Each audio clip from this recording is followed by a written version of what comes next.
Hi guys, this is Bart for PokerReviewList.com. Welcome by part 3 of the bigger 109. Last video we stopped at this hand, so we'll continue right here. We have like 160 hands left of the hand history. I'm not sure if it will be in one or two parts. Usually the end game takes a bit longer, but we'll see. Okay, so here we have a hijack, a cutoff who min raises, and we're about 40 big blinds deep. We're at the big blind, and we have king, queen off, and I think the best option is just a flat call here. The thing with 3-betting is you kind of start a pre-flop war where he starts either 4-bet bluffing or like 4-betting for value or like folding pre, and he's not gonna flat call that much. He's gonna flat call some hands, but not that often. I think there's more value in just flat calling and playing post flop. So okay, we basically flop the world, and we just have to check. I think both a check call or check raise is okay here, but I think check raising is fine since we're pretty deep and kind of want our stack in on the river at least. So we're gonna have to build some sort of a pot there, and at that flop we could also have like a lot of draws, so we're not that strong when we raise there. So the 4-5 suited here, I would usually open it, but since the big blind is so small and could 3-bet shove a lot on us, I think it's fine to just fold. So okay, I guess I would flat call against the button, but with a 3-bet it's pretty clear fold. We just play pretty straightforward all the way. Here again at the cutoff, we have two stacks that could shove on us, so it doesn't make too much sense to be raising here, I guess. Just since we don't have that much fold equity, we also have a big stack in the big blind, so that also makes it that we don't have that much fold equity here. So I'm okay with just folding.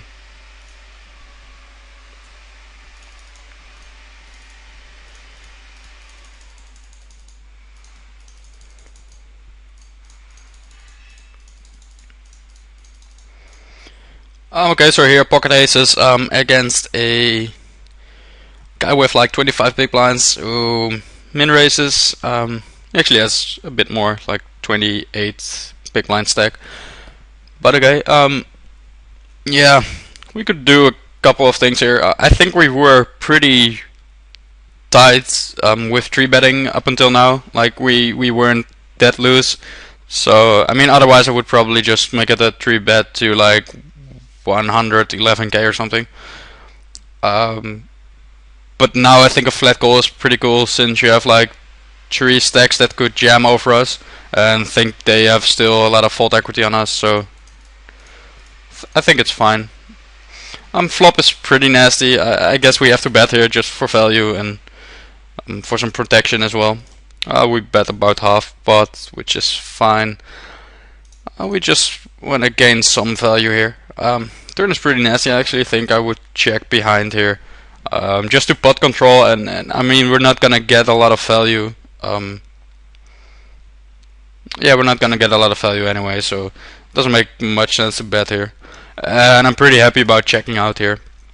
So okay, we win a little pot there, but nothing too big.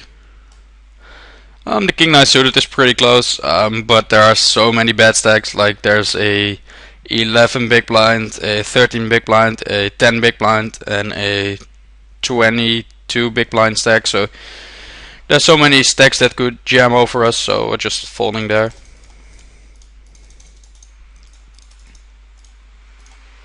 Just still opening a lot of buttons though. I mean, against the 3-bet we're not gonna go crazy. At some guys we may find a 4-bet bluff every now and then, but I think it's better to just keep it simple and just open a lot, but not really start 4-betting a lot, because you know it's kind of high variance, but and also against most players it's just minus EV, I guess. So unless you have some certain reads, I wouldn't be too light with it. Like here, I mean, I would find a 3-bet at a lot of tables, but I mean the thing is, like, he knows It's a regular. I probably have some history with the guy, so I mean, if I 3-bet here, he probably knows I will be pretty light, so he starts 4-bet bluffing a lot, and I mean, it's not really worth it.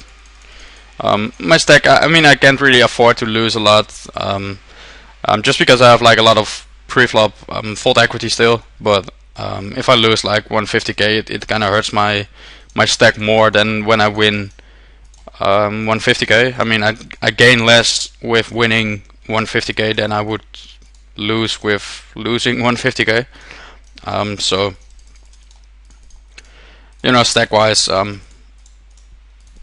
have to be kind of tight at the moment. This is kind of close though, but again, he wouldn't give me too much respect here. So yeah, ace deuce off is actually a pretty clear fold, I guess. Just because I have really bad equity when I do get caught by this guy, so and he won't fold that often. So yeah, I think we just have to fold there and try to find first in spots. This is pretty close though. I would usually just open this. I think even open jamming starts becoming plus EV at this point.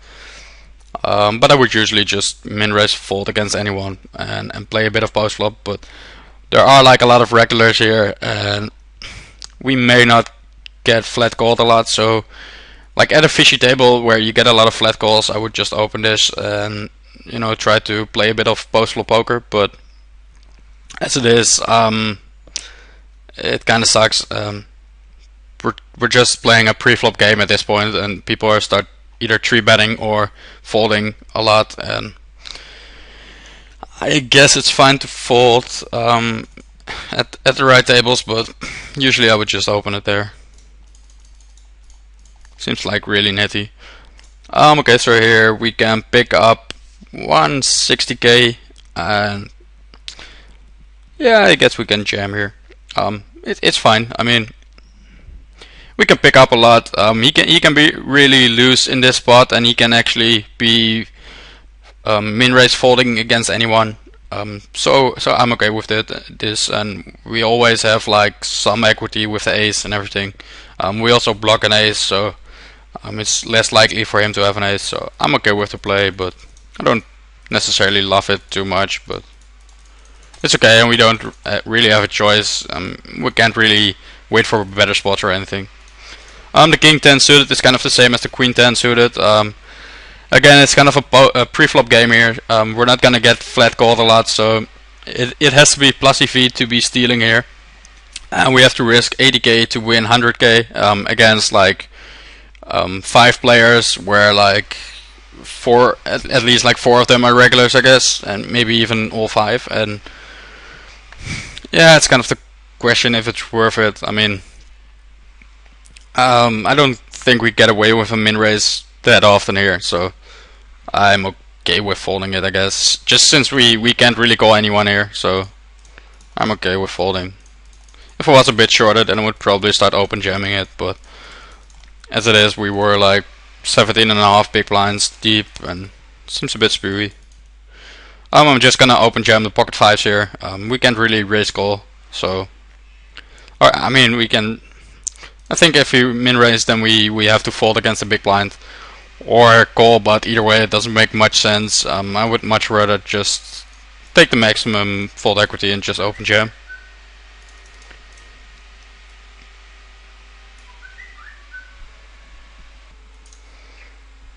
So other than that, we just keep a pretty tight game. Like the king 10 off here is pretty clear fold, I guess, and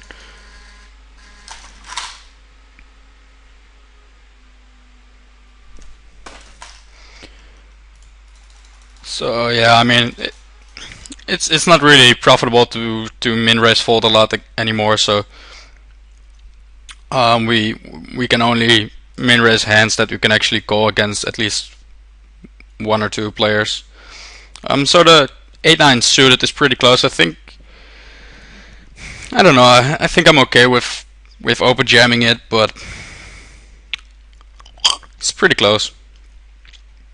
Like if I had like 13 big blinds, I would, but now as it is, we have like decent fold equity, but not like insane amount of fold equity, especially with the button being this short. So I'm okay with folding it.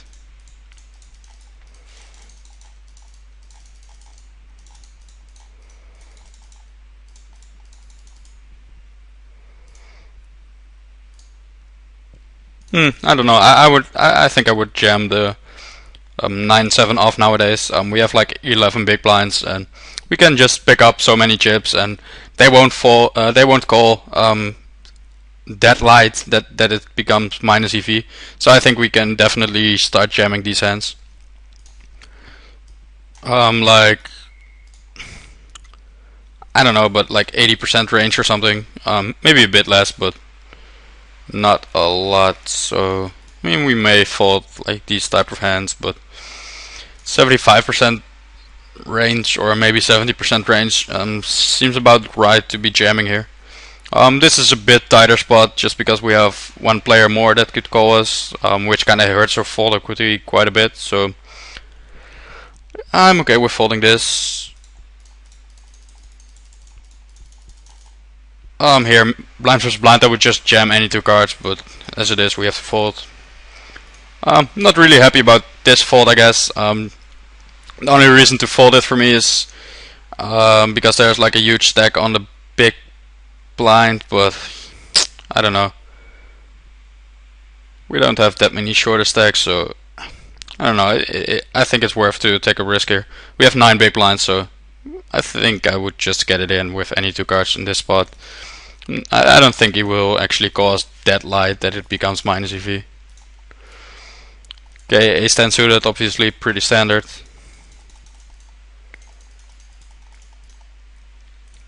Here I'm just jamming any two cards. This is a bit closer. I'm okay with just a fold here. I don't think it's plus EV to be jamming this. Just because we're a bit deeper, but if I had like 450k or something, then I would start open jamming it. Okay, so the ace jack off seems pretty standard. I mean, this guy, the 9 all day guy, is a good regular, and he seems to be pretty loose with opening, and like with this stack size, we still have at least some fold equity, but we're also just doing it good against his range. So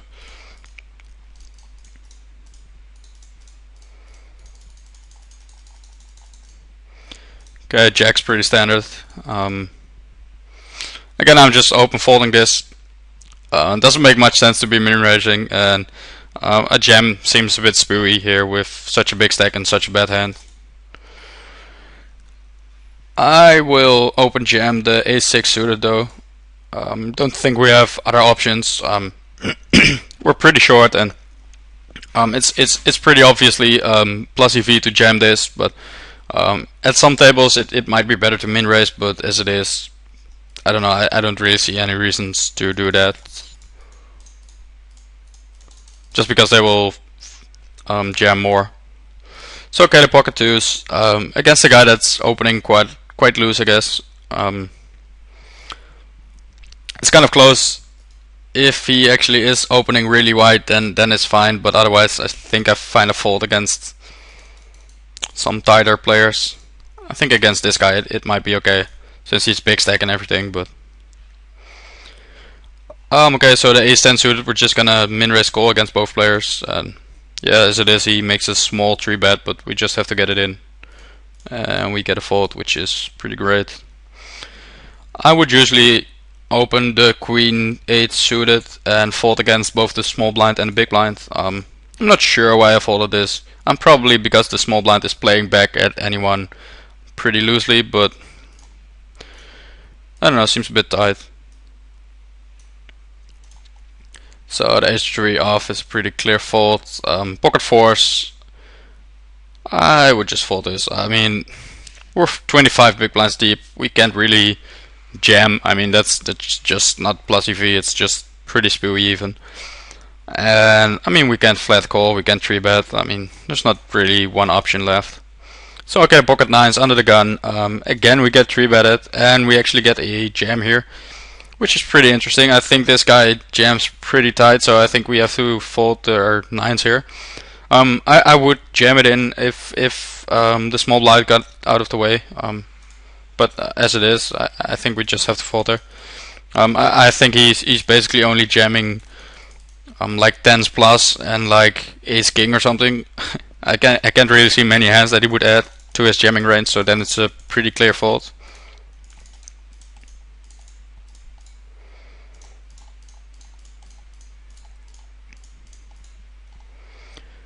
Okay, so the 6-5 off, I'm just folding this. The big blind is jamming quite light, the small blind as well, so we can't do too much, so I would just fold it.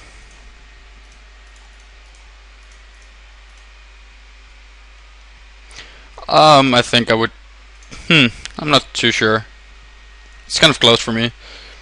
I kind of think of open jamming the 8-9 suited here, just because it still has pretty decent equity. Then again, we have like a lot of ICM and everything, but I don't know. We're lost in chips, so I think I would usually jam this. Pretty standard. But yeah, I'm okay with folding this. And just plays too bad to be. I mean, we can't really min raise. Again, we're not gonna play a lot post flop, so it's just we have to min raise fold against both players, and we probably don't get enough fold for that. And it's just a too bad hand to be jamming. Pocket kings, pretty standard again. I mean, we can't really say a lot about the pocket tens hand there. Jack 3 suited, I may limp it against some players, but as it is, this guy seems to be pretty aggro, so I'm okay with just open folding. We're not gonna get a lot of folds if we min raise there or something, so I think it's pretty clear fold. The ace 10 off seems okay to be jamming in. The guy seems pretty loose, though it's like a lot of ICM, so may not be the sickest spot to be jamming it in, but you know, I still believe we have a lot of fold equity, so I'm okay with it, but it's definitely not a snap. But yeah, I don't know, it's pretty close. Then the ace 10 off is pretty standard here against the button open. Just because the guy's opening so wide. I mean, he should be opening quite a bit at this spot, so yeah, it seems pretty standard. And these hands, I mean, at like really fishy tables, I would probably open it, but I mean, this is against like 3 regulars, and it doesn't make too much sense to be opening a lot. I mean, we're even giving walks and stuff just because we don't really have a lot of choice.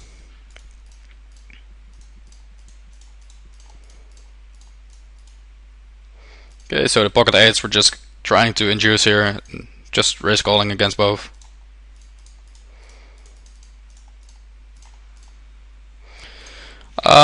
Again, the 10-8 off, I would usually limp it, but it kind of depends how much he plays back at limps. I don't think I actually started limping against this guy, so maybe I should just try and limp a bit and just try to see how he plays back at us. But